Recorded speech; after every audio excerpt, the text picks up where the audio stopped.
Okay, so if you've ever looked at a tiny balcony, maybe a narrow side yard, or honestly, even just a sunny windowsill, and thought, well, that's way too small to grow anything real, we're about to flip that completely upside down.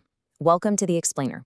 Today, we're zooming in on the science and strategy of how small garden plots produce. I mean, we're talking about yielding absolutely massive harvest in the tiniest, most constrained spaces. We're going to explore exactly how this works and why your little plot might actually hold a huge secret advantage over those massive open fields. It's a super common pain point, isn't it? So many of us desperately want to grow our own fresh produce, but we just immediately count ourselves out. Why? Because we don't have, acres of rolling green hills. We carry around this deeply ingrained myth that a big harvest fundamentally requires a vast, sprawling farm. But when you look at the research and the actual day-to-day practices of modern kitchen gardeners, it's a totally different story. It turns out growing your own food does require some space, sure, but that doesn't necessarily mean having a huge garden, or really a garden at all. Think about it. When you run out of ground space, what do? You look up.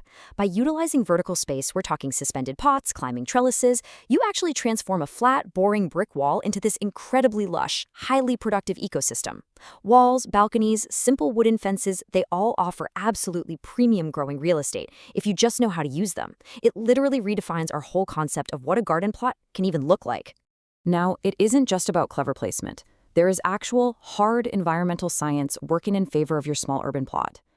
Small spaces are uniquely productive in towns and cities, thanks to something called the urban heat island effect. Basically, large buildings do two huge things for us. First, they provide totally crucial shelter from damaging winds. And second, their materials soak up heat all day long, and then at night they slowly radiate that heat right back out. Combine that with the general heat generated by city life, and it actually bumps up the local temperature of your microgarden by a very useful few degrees. And the specific benefits of this heat effect? This is where the small plot really flexes its muscles. That radiating heat we just talked about actually extends your growing season on both ends, so you get earlier springs and later falls. Plus, that wind shelter means you maintain higher summer temperatures than a farmer out in a rural, exposed field might.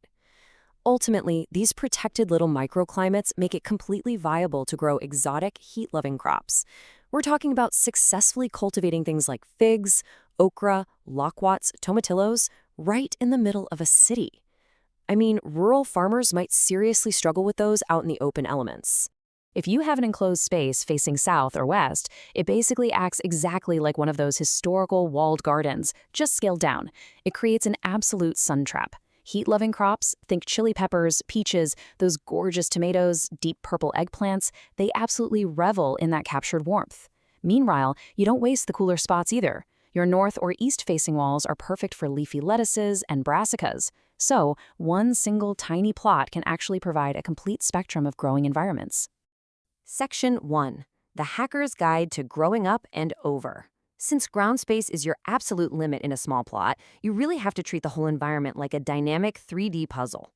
So let's look at some really clever spatial hacks to maximize literally every single inch. First off, hanging baskets. They are not just for decorative flowers. They are absolutely perfect for tumbling crops like tomatoes and strawberries. Second, you can train trailing squashes right along the edges of your paths using little stakes so they don't gobble up your precious bed space. Third, and this blew my mind, you can actually train fruit trees like apples perfectly flat against your walls and fences. And fourth is underplanting. This means taking advantage of the shady spots right beneath your taller crops like sweet corn to grow lettuces that actually really appreciate a break from the harsh afternoon sun. Then, consider the freestanding wigwam structure. This is just a classic, brilliant example of maximizing a minimal footprint. Climbing crops, like runner beans, take up barely any actual bed space down at the base, but they scramble up these poles and provide this massive, continuous harvest all summer long. And the absolute best part? The more you pick them, the more they grow. You can honestly even stick these wigwams right in the middle of your ornamental flower beds. But mastering how small garden plots produce isn't only about managing physical space. It actually requires shifting our whole perspective to the dimension of time.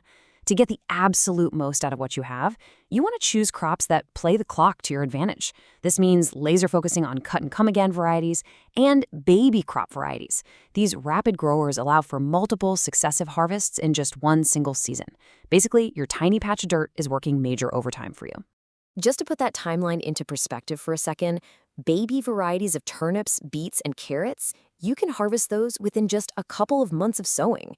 And those cut and come again salads or fresh herbs, listen to this. A single large pot will keep an average family supplied for over 2 months. Why? Because once you cut the leaves, they just yield fresh, new growth again in a mere 3 weeks. You're basically creating this rapid-fire assembly line of fresh food. Section 2, microcontrol using containers and raised beds. Let's see how this incredibly tight space management actually gives you a massive advantage. People always assume a huge farm is the ultimate ideal, but small plots actually offer drastically superior control over your soil and daily maintenance. Take raised beds, for instance. When you're dealing with a tightly contained area of soil, you have absolute authority over it. You can perfectly tailor the soil pH. You can guarantee it's entirely rock-free and not compacted at all.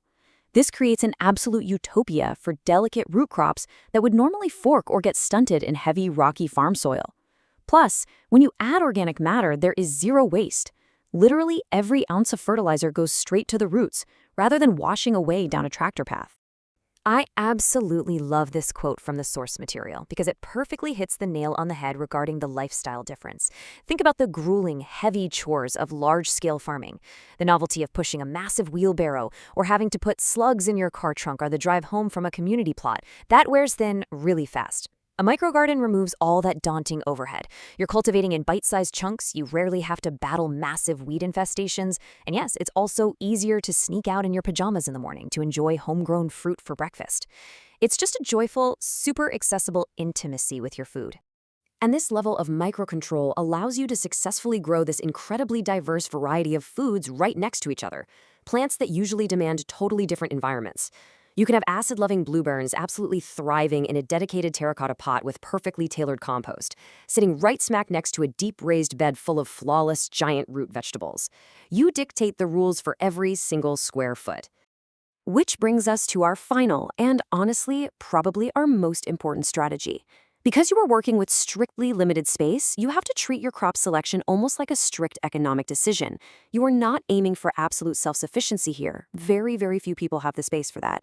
Instead, you've got to prioritize. You must think quality, not quantity, to really maximize your valuable real estate.